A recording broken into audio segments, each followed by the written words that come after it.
everybody from the Home Rehab Network. This right here says Thoracic Park. Yeah. Anyways, obviously today we're going to be going over the Delta V. Okay. So remember what a Delta V is. It's a respiratory muscle trainer. So when somebody has weak lungs, weak lung muscles that they can't breathe in very deep, the body relies on the muscle it has to breathe with. So if the muscles aren't strong enough, then we must work those out. Working these muscles out does not, like for instance, if I was walking, that's not going to help necessarily build up respiratory muscle growth. Because right now, like let's say I'm on my arms, there's no weight. Okay, there's no weight on my arms, no weight on my hand. So if I'm doing this, am I really going to build up muscle strength? Like, am I going to be able to lift more if I just keep doing this? No, not unless I have a weight, not necessarily, right? Unless I have a weight I can curl and use with. Okay, so just breathing deep is not going to build up respiratory muscle growth. It just won't happen. Also, somebody was mentioning before with balloons. Blowing up balloons works on exhalation, and it doesn't work on inhalation muscles. A lot of people's problems are where they can't breathe in very deep. So when we are doing when we're doing respiratory muscle training, you just have to understand that there's a depth criteria, there is a muscle strength criteria, and there are some other variations of others. But what I'm trying to say is, if I'm trying to increase my muscle mass in my lungs, if I continue breathing shallow, then the top part of my lungs, the muscles responsible, the intercostal muscles, won't be strong enough. So if you have your Delta V, that's this device right here, the Delta V can be found on deltav.rehab, and that's the website. It's not deltav.rehab.com. It's just Delta V. Delta V is in Victor, and then .rehab. Just press enter, and it'll take you straight to that website. So that's where the Delta V is located. Delta Vs are very widely used, especially from a lot of hospital systems. Okay, they're not using other devices. Delta Vs is what they use. And in HRN, how we rehab so many people, getting lung functions back up and all that other jazz, it's based off of, our therapy, of course, but we use this device specifically. We don't use any other device. The Delta V is the top one. It's cheaper. It's very inexpensive. It can be used in put in a dishwasher. It can be boiled. It's very, very, very. It's a very good quality. Okay, and it's made from a medical grade plastic. So when we're doing respiratory muscle training, just understand what is a full breath. Well, sounds pretty simple. Full breath is where I breathe in as deep as I possibly can. You just got yours, Pamela? Very good. So I breathe in as deep as I can. Okay? Very important we understand a full deep breath. This is not a deep breath. Okay, that's a partial breath. Your goal is to fill up your lungs to 100% filled. Okay? Not partial fill. Okay? Because when we breathe shallow, like right now if I breathe shallow, you have 9 intercostal spaces on each side of those muscles they have to work out. So it's 18 altogether, right? Plus you have the diaphragm. So if I breathe shallow like this, or I do respiratory muscle training with a shallow breath, which muscle groups am I working? You're not working all of them out. You're only working the top ones. That's it. Not all these respiratory muscles get trained when you breathe shallow. So never breathe shallow with your Delta V, okay? Or any respiratory muscle trainer in that fact. So the first one, we're going to go ahead and set it to a 5. So the big delta sign, which is a big triangle on your Delta V, points at the number. So the Delta V 5, so Delta V on 5, so meaning that delta sign is facing a 5. Go ahead and put that at a 5. Okay, I'll give you about a minute or two to kind of do that. Probably not a minute or two, but just go ahead and set it to a 5. Okay, you're going to place this in your mouth past your teeth. Okay, then you're going to let go. Good morning. And then you're just going to let go, like that. I see this sometimes happening where somebody, they breathe in, they're doing this. They open their mouth on the sides like this. And not really using this. So you want to make sure that this stays in your mouth. Seal with your lips. Do not open your mouth in any way. Okay, and try not to breathe in through your nose because that defeats the purpose of the resistance.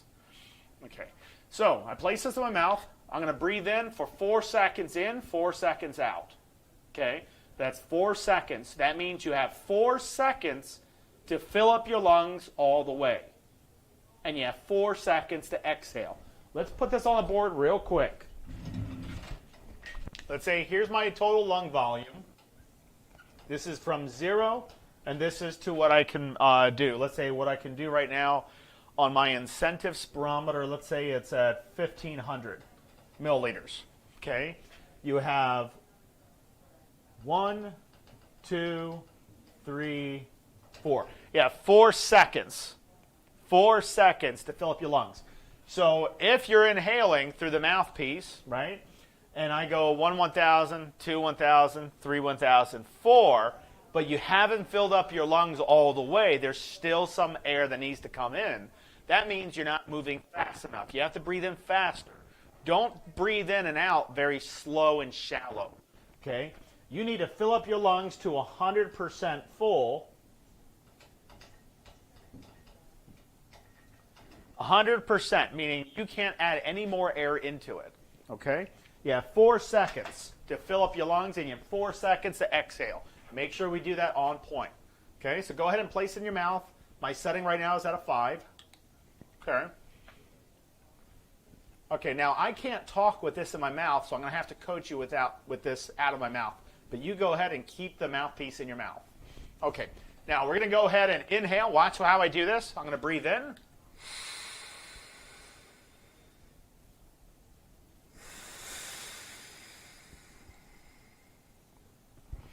So I inhale for 4 seconds, exhale for 4 seconds. You ready? Here we go. Place it in your mouth. Go ahead and breathe in. 1 1,000, 2 1,000. Keep pulling air in. Keep pulling air. Keep pulling, keep pulling, keep pulling. Exhale. 1 1,000, 2, 3. Don't take it out of your mouth. Keep it in your mouth the whole time. Exhale all the way out, all the way out, all the way out, all the way out. Now breathe back in. 1 1,000, 2 1,000, 3, 4. Exhale. 1, 2, 3, 4. Inhale. 1, 2, 3, 4. Remember, max out. Exhale. 1, 2, 3, 4. Inhale. 1, 2, 3, 4. Chest up. Exhale. 1, 2, 3, 4. Inhale. 1, 2, 3, 4. Exhale. 1, 2, 3, and 4. I know this is quick. Usually it's 10-minute sessions. But let's go ahead and transition to another technique. Okay, so instead of sitting up straight, and by the way, if you don't have this device, I'd recommend getting this device. But if you don't have this device, you can use coffee straws. But if you just breathe in and out really deep, that's not going to work because there's no weight. There's no increased weight to increase muscle. I'm just using like my arms, hard time inhaling. That's going to happen because you're using resistance. Okay, don't make it easy. See, the problem is you have a hard time inhaling very deep. So you work on the problems you have. Don't work on just what you can easily do. If somebody can easily do 20 push-ups, let's say, they shouldn't be constantly doing 20 push-ups. They should always increase. Okay, there was a journalist with an athlete a long time ago that asked this athlete that was a boxer, and this really happened, you know. And the journalist went over to, I believe it was a journalist. The journalist asked the boxer, I'm not going to mention the name of the boxer yet, how many push-ups can you do? And the boxer said, I don't know, maybe 20 or 30. And, it was sit-ups. I'm sorry, sit-ups. And the boxer said like 20 or 30. And the journalist was like, we just saw you do like 300. And the boxer was like, no, I don't start counting when I start. I start counting when I want to stop. I start counting when I feel like I can't do anymore. That's when it counts. Okay? That's when it counts. That's really, really, that's awesome to think, to be that like that, you know? like where you can't do any more push-ups, you can't do any more sit-ups, you're going to count as soon as you want to stop. So as soon as you want to give up, you do one more. That's one. Then you do two. Because, you know, it's easy to do things that you're doing. Yeah, it's very inspiring. You know, it's easy to do things that you can currently do fantastically and proficient, right? But it's harder to work on the things that you have the most complications with. Some people, when they have something that's very difficult, like breathing in and having a hard time inhaling, they'll try to avoid that because it's too tough. Well, then you're not going to grow as an individual. You're not going to grow as a person. You're not going to grow those muscles, right? It could be memory muscle. It could be actual physical muscle. You know, memory muscle is physical muscle anyways. Okay, so the next variation, remember, I was sitting up nice and straight. I'm going to do about 4 or 5 sets of like that. Okay, should consume probably about like 3 minutes when you're doing sitting up straight, breathing in for 4 seconds, exhaling for 4 seconds. The next one is where I do the pivot. Okay, I have a lot of variations of different types of respiratory muscle training. If your goal is to get off of oxygen and increase lung functions, it's not rocket science. This is what happens. Okay, if you're trying to do that, Delta V is going to be your best hit every single time. Okay, it won't cost you a lot. It's a very good device. You'll keep it for a long time. You know, it'll last for a very long time. It's very durable. You can drop it and everything like that. It won't crack or break or anything. It's not really meant for being thrown though. But anyways, that's respiratory muscle. That Delta V, excellent device. Very excellent device. It's childproof. Childproof. There you go. Childproof. Love it. All right. So the next variation is the pivot. Pivot is very important. Your goal to pivot is to turn your torso while your butt is still seated on a seat. Try to tilt your torso 90 degrees. Very important we do it like that. 90 degrees. So if you turn over maybe a little bit, won't work. You have to be able to turn 90 degrees. So if you have back issues, this probably wouldn't work very well for you because that pain, right? Okay, so just do what you can here. So I'm going to place this in my mouth. Okay, go ahead and place it in your mouth when you're ready. Remember, I can't talk with this in my mouth, so I have to coach you without this in my mouth. I'm not going to be able to talk to you. All right. Anyways, go ahead and place it in your mouth. I'm going to show you. I'm going to put one elbow. I can go ahead and actually grab a seat right here. Let me grab a chair here. Okay. So I put my elbow, inner pocket, or just on, let's say I use my right arm, my right elbow. I'm going to put it on my right leg. Okay? This is where I'm going to pivot. My elbow stays on my leg. It does not lift up.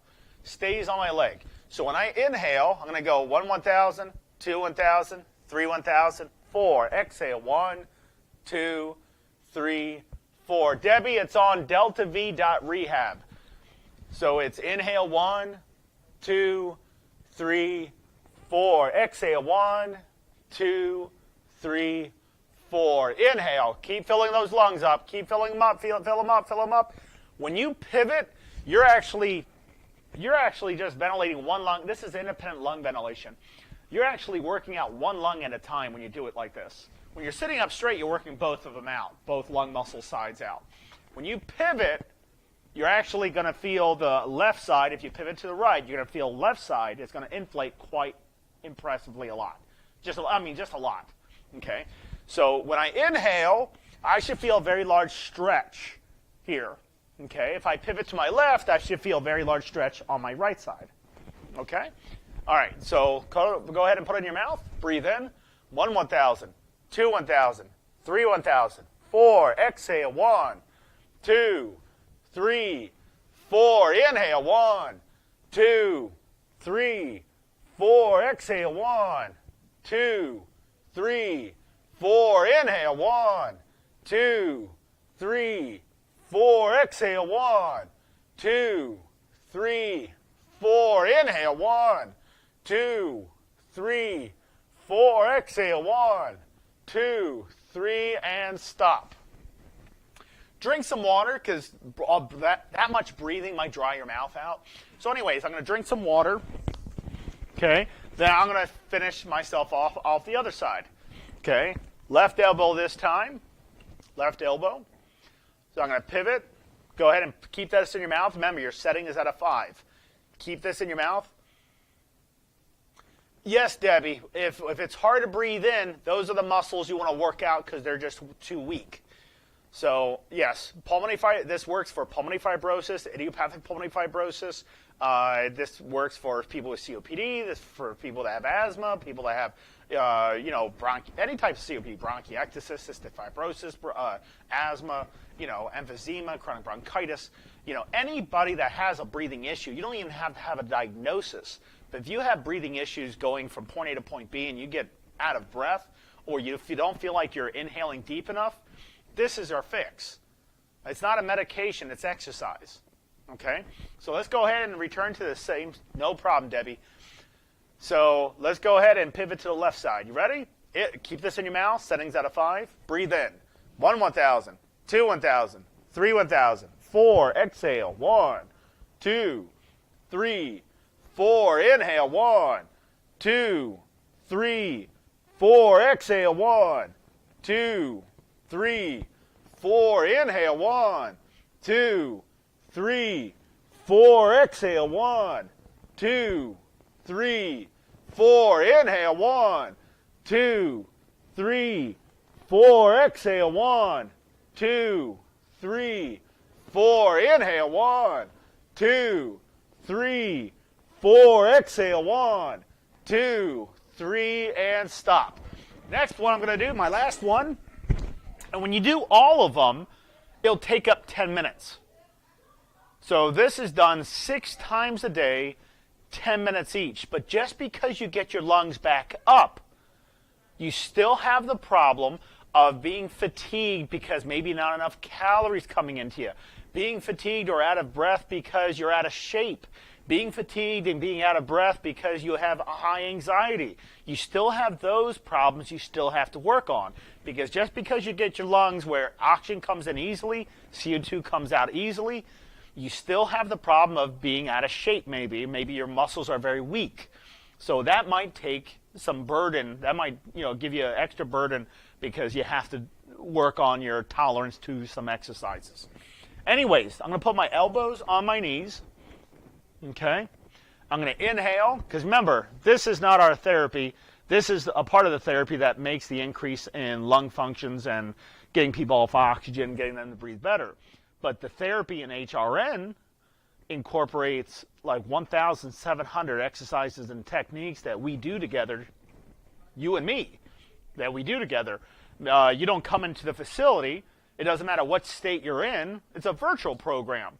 So I see you, you see me, we do therapy together, right? Or unless you use the Mind You Lungs. The Mind You Lungs is self-paced. That's mindyulungs.com. Anyways, I'm going to put my elbows on my knees. I'm going to prevent my diaphragm from moving. And when I inhale, I'm going to hunch my back up because I'm going to inflate my back. Okay? So how do I do this? I keep this in my mouth. I breathe in.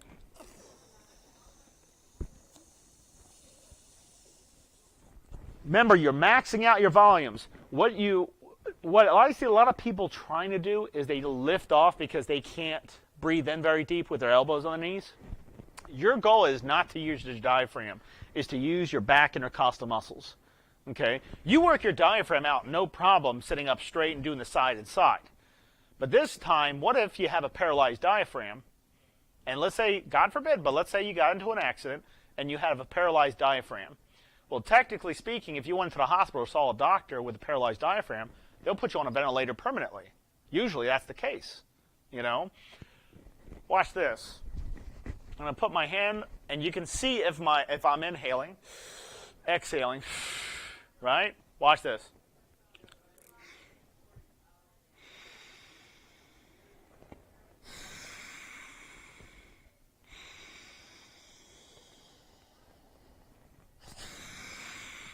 Diaphragm does not move.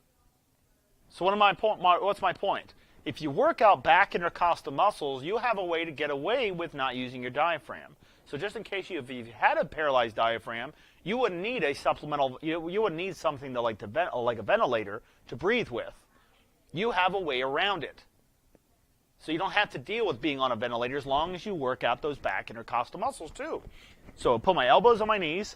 Remember, it's 4 seconds in, 4 seconds out. when I am sitting watching TV, I sit with my elbows on my knees. Is that bad for breathing? I mean, it's not preferred, but it's not necessarily bad for breathing, but it can compromise your breathing if you're, like, if I'm leaning over right now, is this bad for my breathing? How would I be able to talk if I couldn't ventilate right now? I wouldn't. My diaphragm cannot distend. I mean, I can't fill up my lungs with my diaphragm. I can fill up my lungs with my back intercostal muscles. Even with my diaphragm being, limited because I'm hunched over. If I breathe in with my diaphragm, my body's going to want to sit up straight, or try to. Okay? If I prevent my diaphragm from moving, I can still breathe. So technically, it's not necessarily bad for breathing, Michelle, but I mean, it could compromise it. But if you work and train your lungs to do it a little differently, it'll adapt to what you were trying to do.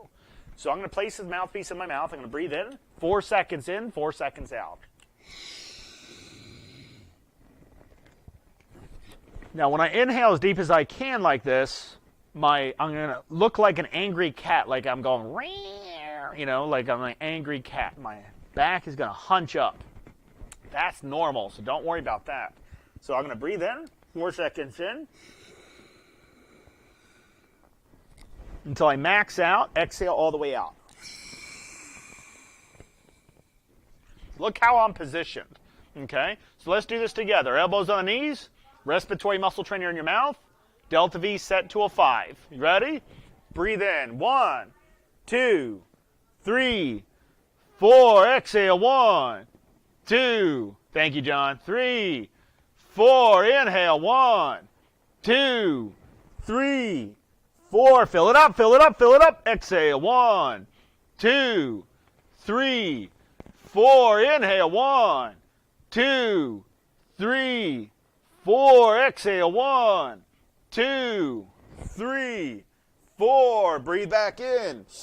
Max it out, max it out, max it out, max it out, max it out, max it out. Exhale all the way out, all the way out, all the way out, all the way out, all the way out. Very good.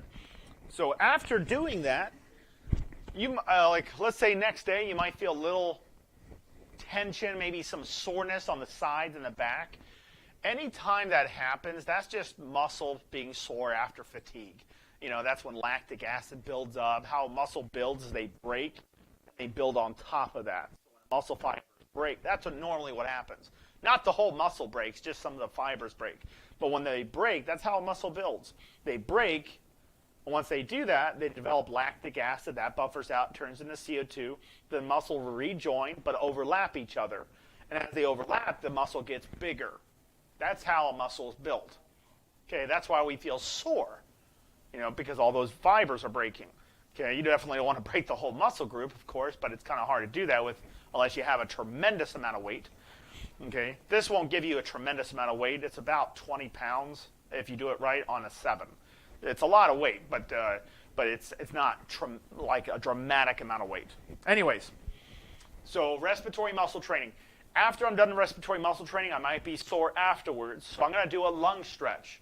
If I'm going to stretch out my legs before and after an exercise, what's wrong with stretching out your lungs? This also helps with severe atelectasis when the alveoli are collapsing. So I'm going to go ahead and take a nice deep breath. Watch what I do. I'm going to take a very deep breath, hold it at my deepest breath, and I'm going to pivot, holding that breath. I'm going to feel a very large stretch on this side. I'm going to hold that position for 3 seconds and exhale, coming back up. I'm going to repeat to the other side. The hold time is 3 seconds. Remember, 3 seconds. So I breathe in really deep, hold, and twist. That's it. Now, if you've just done that, you might get a little lightheaded. Just slow it down a little bit. But try this. Watch this. Go ahead and breathe in really deep, really fast. It's a lot.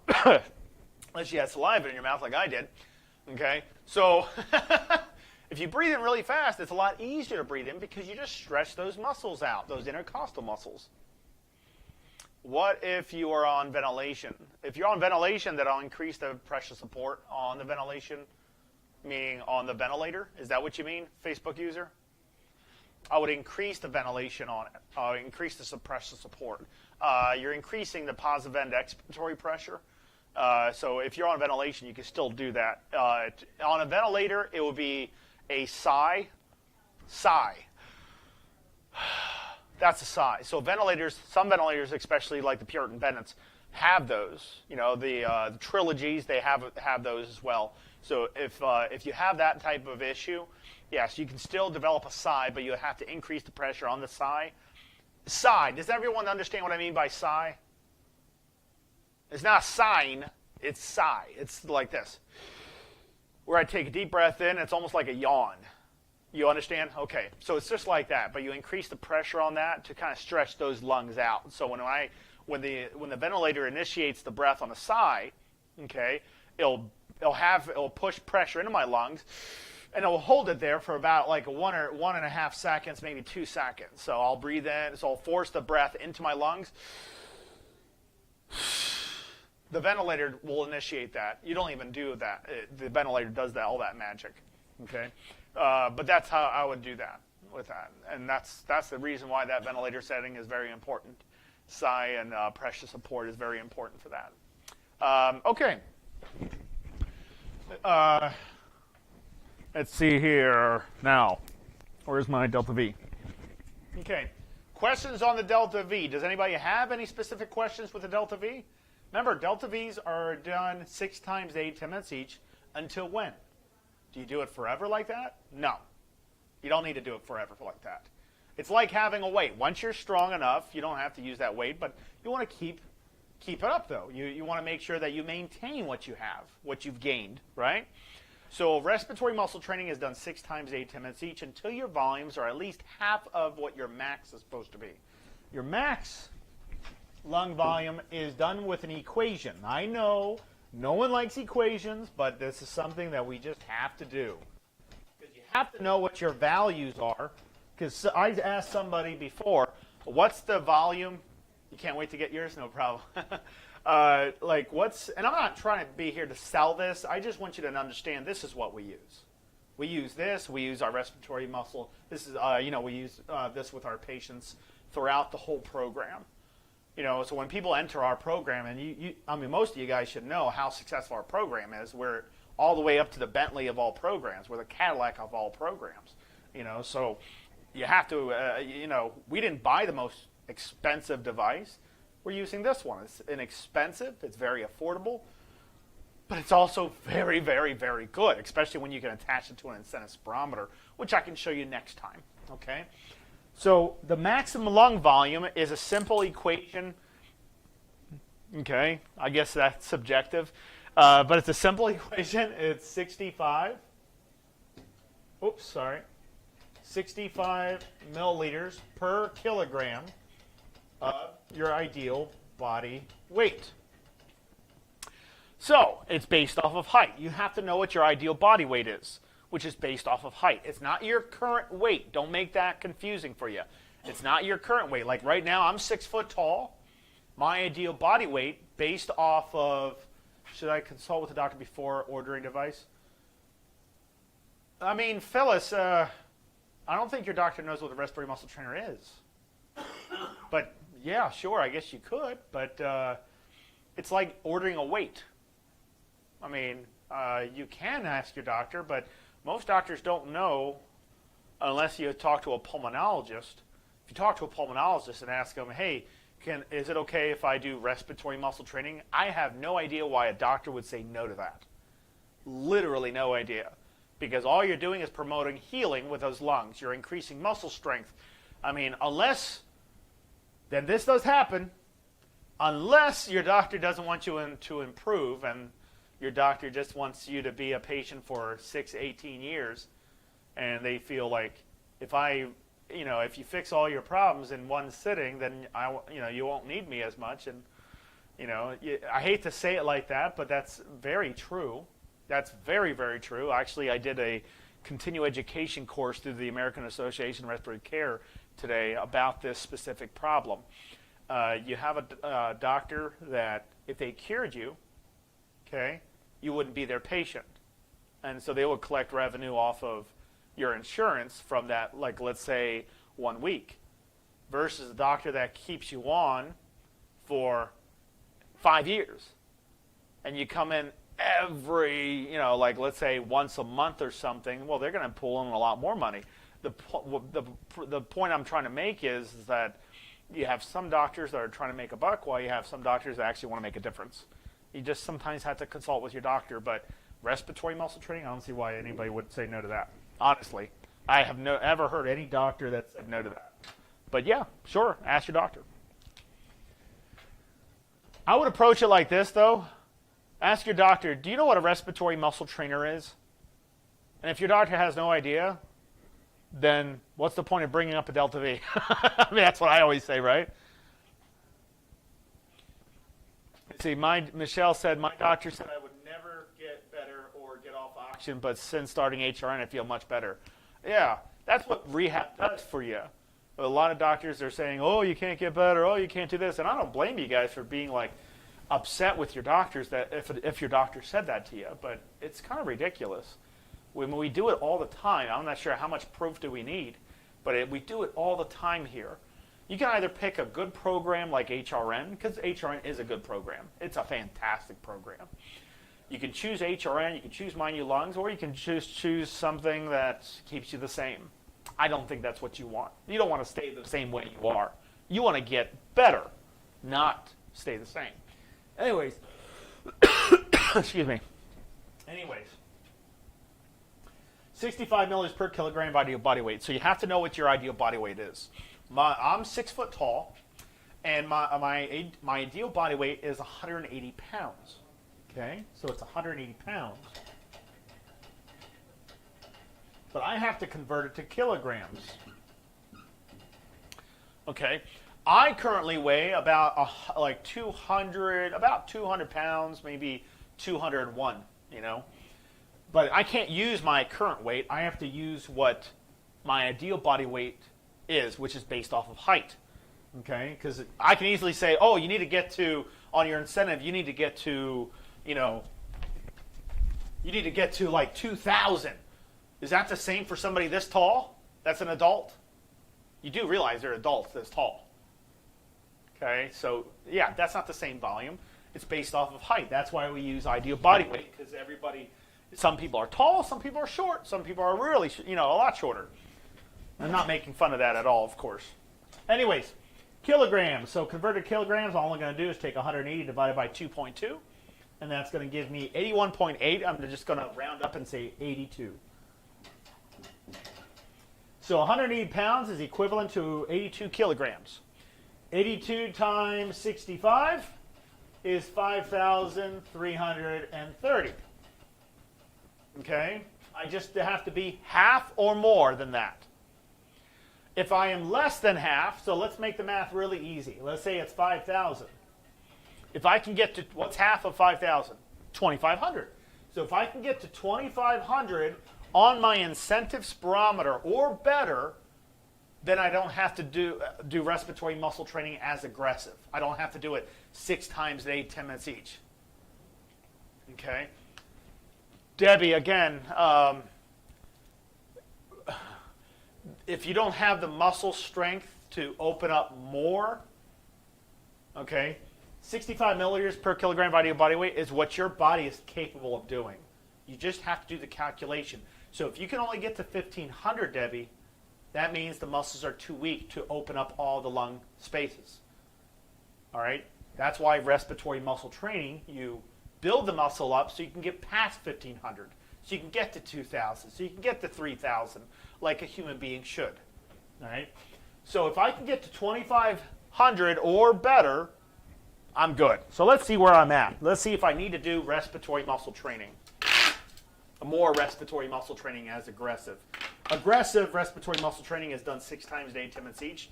Maintaining is once a week, maybe twice a week, just maintaining it, So let's see if I'm better than 2,500. So I'm going to breathe all the way out. I need to empty my lungs all the way because I want to see how much air can come in. So if there's any air in my lungs, called residual volume, I must evacuate that air out so I can correctly measure how much air can come in all at one time. So I'm going to breathe all the way out first.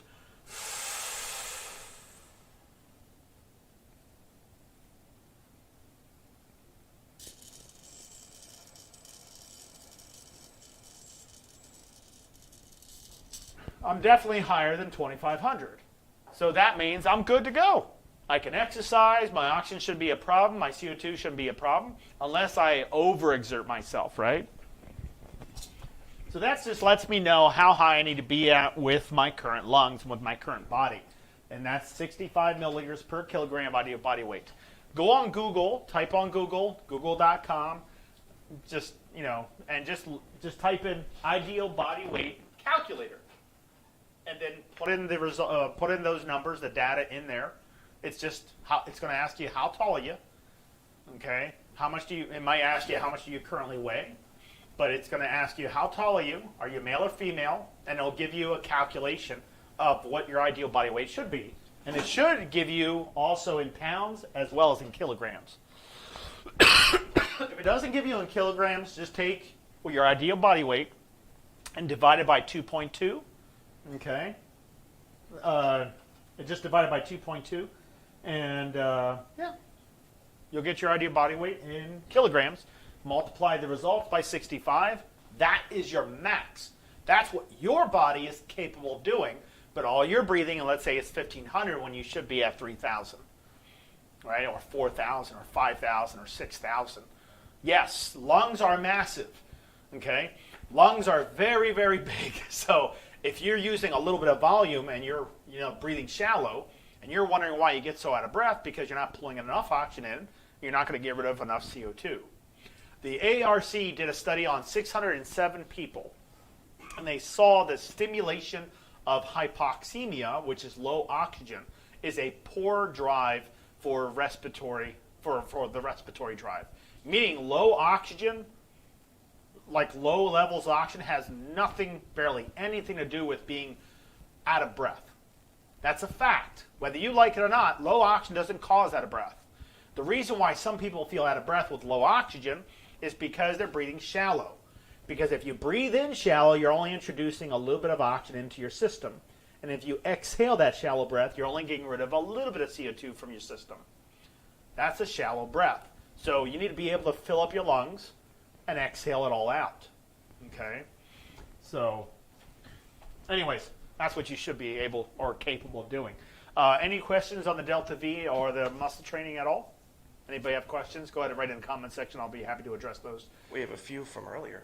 Sure. Go ahead and shout out the questions. Let's see. Let's see here. There was this one right here.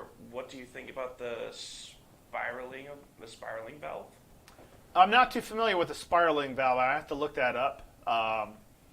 It might be something different, but the Delta V is the one that's going through FDA and everything like that. So we have to go through approved devices. I'm not sure about that device, so I can't give any input. I apologize. But I don't want to give you an answer that I don't know anything about. So here we have another question. What happens to your lungs when you use the Delta V?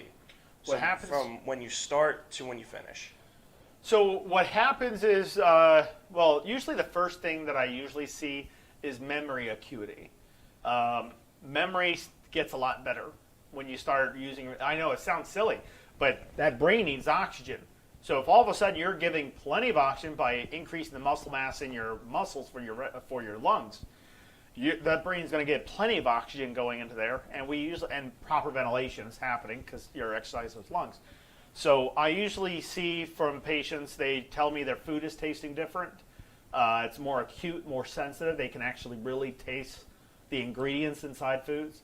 Memory acuity, they start remembering a lot better. Even people with dementia, you'll actually see, the results on it. Remember, it's going through an IRB, so there's still some testing with it, but we usually see the. I'll answer that question a little bit, Mary Williams. So first thing I usually see in the first week is if they're doing it correctly, about 500 milliliter increases per day, meaning your increase, if you're doing it 6 times a day, 10 minutes each, after about 3 days, you start seeing